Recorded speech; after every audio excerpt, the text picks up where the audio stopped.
So, I would say I started music. Well, I started taking it seriously when I was about 14.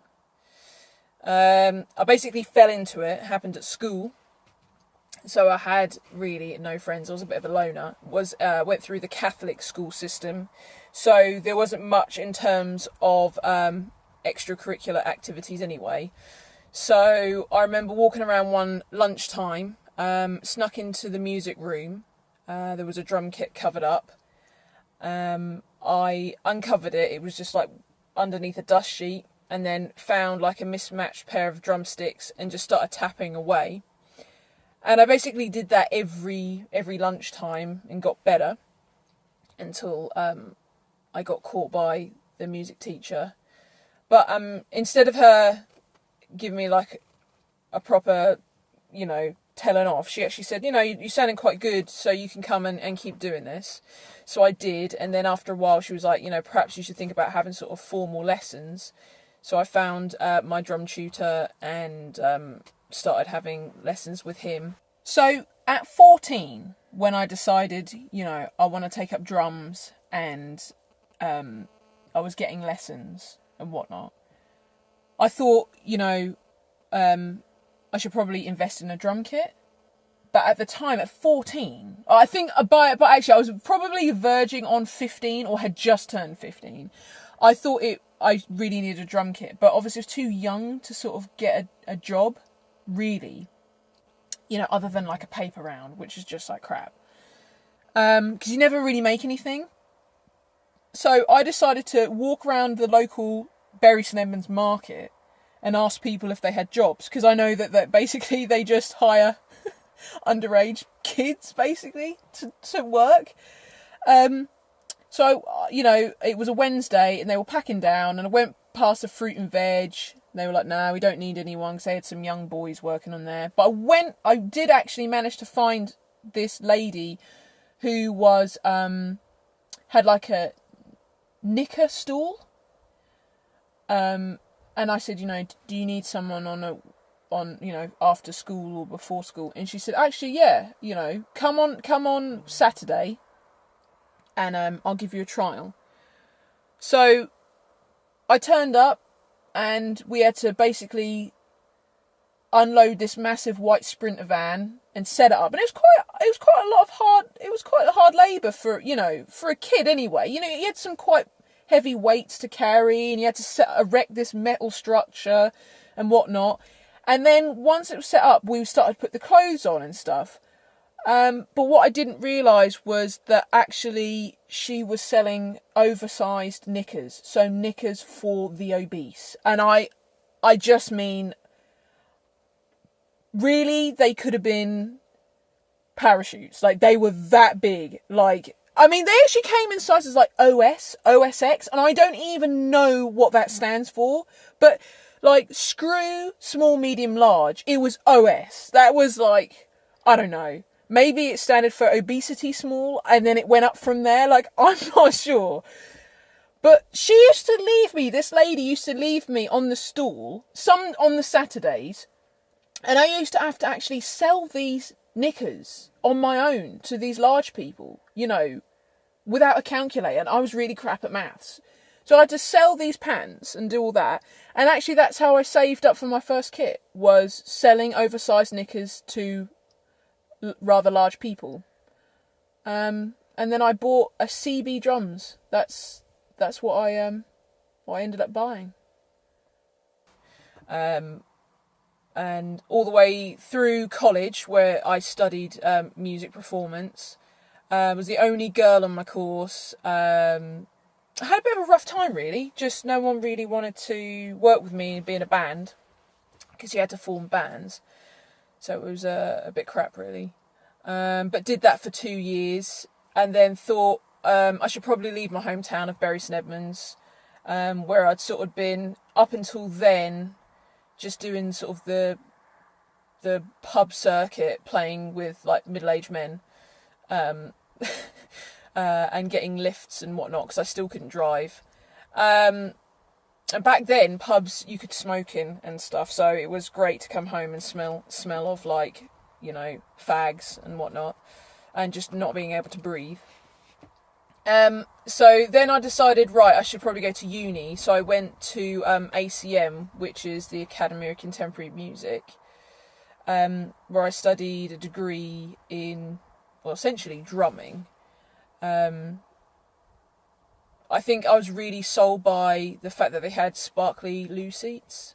When we had like a guided tour, I could see that they had sparkly loo seats, and I was sold. Never mind about the course, just the fact that when I dropped my arse, it was going to be on sparkly toilet seats, so I went there. No, but it was actually a pretty good course. It was 2 years, so it was like an accelerated degree course.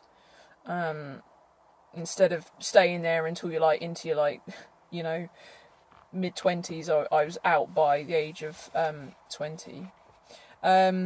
So I just studied drums every day and shed loads and loads and loads. Suddenly started, because it was in Guildford, so I started hitting like the London scene quite early on, as soon as I got there. And it was when MySpace was really popular. So I basically hired this dude to make my MySpace look a little bit more prettier than just the skins that it used to come with. And then I would say within the first couple of weeks of being at uni, I got an email from Ed Sheeran's management saying, at the time, you know, we've got this artist, he's at Brit School at the moment, and how would you feel about auditioning for him? And, you know, the artist is called Ed Sheeran. And I was like, yeah, sure, okay. So I made my way. I think we did actually audition at Brit School, but I made my way there. The drum kit, when I went into the room, was chained to the floor in this rehearsal room. It was actually chained. And I met Ed. It was just him, his guitar, and a drum kit. So we started jamming, and he was like, yeah, you know, I really stopped the audition. I want you. So I was like, oh, this is great, you know. So I spoke to the management. We had loads of gigs in the diary. You know, it was going to be like this massive thing. And then the date was nearing for like the first rehearsal, I think. And I was like, oh, so hey, like, what's happening? And the management were like, oh, we've just decided to take it in a different direction, which was sort of Ed Sheeran as we know him today, just on his own. So it was a huge kick in the teeth, you know, to not be part of that. But, you know, great for him because he's done so well. And it was definitely better him as a solo artist than sort of like Ed Sheeran and the band. So that was my first, like, you know, near experience to like landing a really big gig. So after that, I was just doing, like I said, in London, just doing sort of function gigs. Was in a really good band called Sarava Soul, which was like a funk Brazilian crossover band. And we played a lot in London and actually abroad too. A lot of the guys were Brazilian and whatnot. And I think that's when I really learnt about like the tour circuit and like how tough it can actually be, and sort of lots of travelling and not a great amount of sleep and whatnot. But you know, I was all for it at that age, like 18, whatnot. So what happened after that? I just continued like that, playing with different bands and just literally getting amongst everyone I could. And then the week I finished, it was the week I was going to be finishing my degree, and I get a call from my teacher at the time just to say, hey, basically the BBC are looking for like a drummer for a programme that that they're going to be running on BBC Two. And that is, you've got to have sort of face some adversity, and obviously I don't know your circumstances, but I thought I'd ask anyway. So I was like, yeah, I think I pretty much fit the bill. So I decided to say pass on my details, and I think within that day I got a call from the BBC, and they said what they would need is just a little audition tape of me jamming. So I got some guys from uni, and we just sat in a room, and we just played whatever came to our minds, and just recorded it on a flip camcorder. And then they said that they'd got it, and they'd let me know after the weekend. And then I actually got the gig. So basically, I was going to be filming. It was like a documentary for 12 musicians all over the country, and we were going to be talking about how we'd overcome our adversities and whatnot. And it was going to be sort of run by Goldie, the DJ, and that we were going to be filming in like so we were going to be doing a gig in a secret location that we didn't know about at the time. So we were all looking forward to that. It ended up being Buckingham Palace for Prince Harry, and like an invited audience, which was really cool. And that was a really good experience. So straight out of uni, I managed to land, a TV gig, which lasted 6 weeks. 6 weeks of filming and filming, and then rehearsing, and then the gig. And then afterwards, we actually ended up recording an album that they released for free of some of our tracks that we had written together.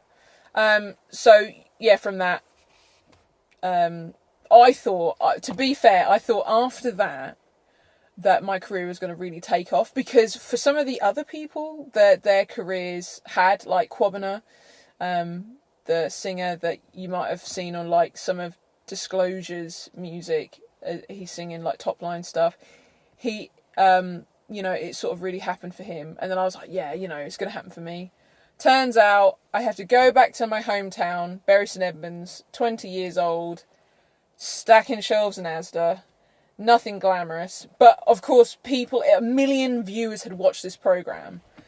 So I'm like, okay. And so you're there stacking shelves in Asda. I worked on the to-go counter stacking sandwiches. And people would come up to me and they were like, oh, were you the drummer from that programme? And, it's just embarrassing, because at that point, you're not doing much apart from menial work.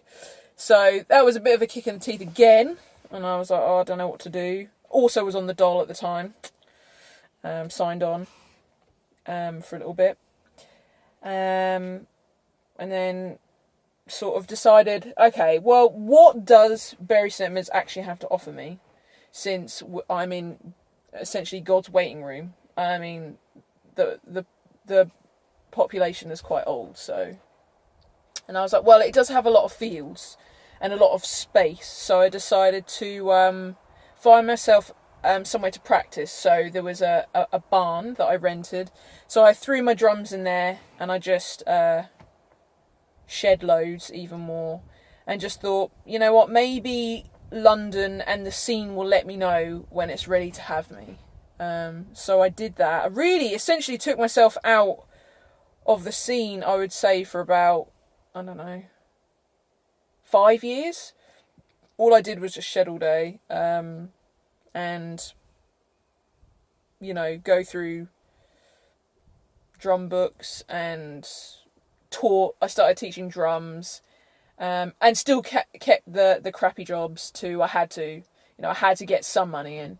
So I think I moved from Asda to Cineworld, and then from Cineworld, when I got fed up of cleaning up Johnny's and other dirty things from dark cinema rooms, I decided to get a job working at the local college that we had, where I actually studied music. And I was working with what you'd call naughty kids, but they're really not. They just have difficult circumstances, and I had to sort of help them find either a course that they liked, or a job, or just something to sort of keep them engaged. So I did that during the day, and then during the evenings I would travel into London and hit the jams and sort of show my face. And that was really the only time I was going into London, because I certainly didn't have any work, but I was going in and just hitting the jams and talking to people, not really hustling for work as much, because I just thought everybody that's going to the jams are not going to be able to offer anybody else any work. We're just there to just play. So that's what I just, used it for, is just to hang out and, make friends, essentially. And then, what did I do after that? And then I guess through showing my face a bit, then I started getting calls for, say, being in the house band at these jams. And then I had a bit more of a reason to go in. And I was sending emails around and just telling people, for agents and stuff, if they fixers, if they had any auditions that they thought I would be suitable for, I'd be really grateful for if they could put me forward. And then I left the college after a while and just concentrated on the teaching, because I think just that job was more of a career, like working with those kids, and I just couldn't really dedicate all the time that they really needed. So I decided to hit the old cruise ship, which I'll never do again. It was I just hated every moment of it. But, you've got to do these things to learn. But what I didn't know was the cruise that I was actually on was Saga, which is like an over 50s cruise. So you had to be in cocktail attire all the time. Where, as a drummer and someone that doesn't really wear dresses, I wasn't, going to be wearing like a cocktail dress. So I had like this really cool zippy little number, like a tuxedo sort of thing.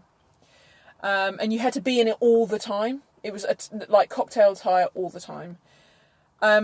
First of all, I hated it because I just felt seasick the entire time. I was only on it for a week. I thought, what could possibly go wrong in a week's worth of being on this floating container? But let me tell you, that was a week too much, because I felt sick for a start. And we were only going to Norway. I was on there with a female band, like an all girl band. And we were only, when we got on it, we found out that we were only going to be doing 45-minute performance in the entire week's cruise, because we were just a guest band. So they had the normal band, and we were just the guest band. So I was like, okay, great, it's like a free holiday, a paid holiday. But it wasn't, because a lot of that was like a sea days, and the boat was just rocking way too much for me. So I spent most of it on my back, even during like we were doing little rehearsals in our cabins, and I just couldn't even sit up. I just had to lay on my back and just tap on the duvet, because I thought at any moment I was gonna chunder. And then when we did come around to doing the gig, I just don't think anyone was really appreciative of what we did. I just think it wasn't really their vibe or music. They sort of led in these older people, dumped them in these bucket chairs, and then just like, it was a bit like an old people's home, but on the sea. And I was just like, why are we doing this? There was no interest really. So the gig was crap, to say the least. And then I signed up for some excursions on the times where we weren't on the ship, because it was like a free adventure. So the only thing was, you had to basically herd the old people up and down mountains and make sure you count them on and off the bus when we, went off around the mountains or whatnot. And you had to give them Werther's Originals. And I thought that was a joke, but out came the Tupperware box full of Werther's Originals. And I sat at the back of the bus, and you'd give them out, and then you'd sit back down, and then 5 seconds later it'd be like, "Could I have another Werther's Original?" And you're just like, you've just had one. And then I had to start rationing them, because they were smashing them like they were crack, like it was crack. And I was like, you all need to just chill out. And then people were just like dipping in my Tupperware box then. And I was just like, well, basically I had just had none. And that's basically all I did to tide myself over for the duration of the week. And then when I came back, I was just like, I need to decide, I need to do something different. So when I was on there, I'd actually emailed an agent and said, if like I said before, if you've got any work or any auditions and you think that it would be of some use to me, or you think that I'd be good for it, please put me forward. And I didn't hear anything back. I mean, I got an email response saying, yeah, that's fine, I will do. But I didn't get any, obviously, offers for quite some time. And I think it was actually the following year, I got the opportunity to do National Television Awards with Fleur East. So that's the biggest audience I've ever performed in front of at the time, when that was my first big thing. So we're in the O2 Arena. I mean, I don't know how many that holds, but it's definitely a few thousand, like quite a few. And so they said at the very beginning, they were like, well, we need your measurements, because obviously you're going to be wearing tailored clothes. So at the time, I was quite a chunky cow, not going to lie. I've slimmed down quite a lot. But at the time, so I was like, I would say I'm a size 16 at the time. I was like, I'm saying I'm 16. I think they just didn't want to hear size 16, because obviously it's like a plus size. So they were like, okay, great. I turn up size 12 to 14. And I'm like, I'm not going to get my black ass in there. Like, I've already told them, like, I'm not going to. So I'm trying to force my ass into these, like, nylon, like, electric blue blazer and trouser, like, pantsuit things. And I'm just busting out. Do you know what I mean? And so they were like, oh, yeah, we're going to need a bigger size. And then they're like, I don't know if they do bigger sizes. And I'm just like, oh, what am I going to wear?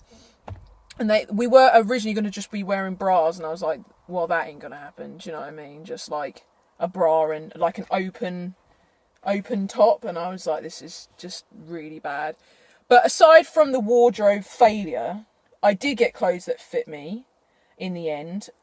My feet were definitely scrunched up in the size 7 shoe, even though I asked for size 8, but they didn't want to hear that. But onwards, I was playing a Simmons kit on a riser, and during sort of production rehearsals for it, I was like, what's that smell? And basically, it got really hot behind me, and that's because there were like flames all around my riser, and I had no idea, and I honestly thought I was going to catch a light with my nylon suit on, and then the pyrotechnics that were going on behind me. But yeah, we did the gig, and it was just incredible. And I think having that applause from all those thousands of people, and it's just at you, like, I thought I was going to cry, because I just wasn't ready, like, for the amount of sound that was projected. But I just got a real taste for it then. I was just like, I really just want to do massive arenas and massive gigs, and, just do more of what I just did. Even though it was only for 3 minutes, it was like the best 3 minutes I've ever performed, like, gig-wise. It was just incredible. And I think it's just one of those things, once you've been seen on TV, like, it's like, oh, people just get that vibe that you're doing, like, massive things. So then I got,